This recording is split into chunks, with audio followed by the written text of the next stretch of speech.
तीनों दोस्त मिलकर रोहित को बाथरूम में बंद कर देते हैं और फिर सिमी के कमरे की ओर बढ़ते हैं। सिमी गहरी नींद में थी। अचानक दरवाजा खुलने की आवाज से उसकी नींद टूट जाती है। घबराकर वह पूछती है, तुम लोग यहाँ क्या कर रहे हो? रोहित कहाँ है? वरुण ठंडे स्वर में कहता है, रोहित ने ही हमें यहाँ भेजा है। यह सुनकर सिमी डर जाती है। वह जोर जोर से चिल्लाने लगती है, रोहित रोहित रोहित प्लीज हेल्प रोहित। लेकिन जवाब में केवल डरावनी हंसी गूंजती है।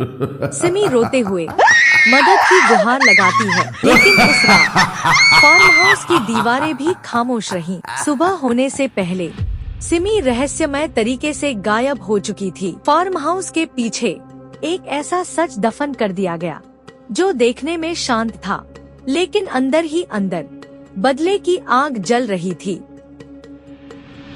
रोहित ने सिमी को बहुत जगहों पर ढूंढा, लेकिन उसके बारे में किसी को भी कोई जानकारी नहीं मिली। धीरे धीरे रोहित को लगने लगा कि सिमी ने उसे धोखा दिया है और जानबूझकर गायब हो गई है।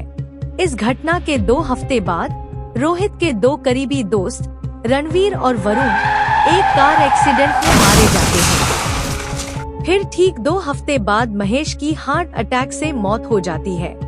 इन लगातार हो रही मौतों के बाद रोहित पूरी तरह से अकेला पड़ जाता है और धीरे धीरे नशे की लत में डूबने लगता है।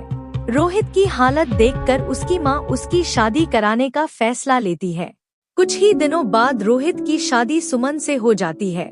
शादी के बाद सुमन और रोहित कुछ समय अकेले बिताना चाहते थे, इसलिए वे रोहित के फार्म हाउस पर जाने का फैसला करते हैं। उनके साथ 3 नौकर भी जाते हैं।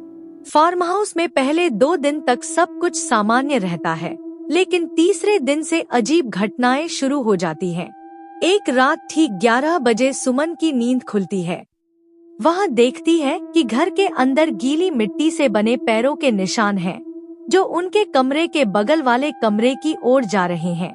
सुमन डरते डरते उस कमरे में जाती है, लेकिन वहाँ कोई नहीं होता। हाँ, कमरे में टीवी अपने आप चालू होता है।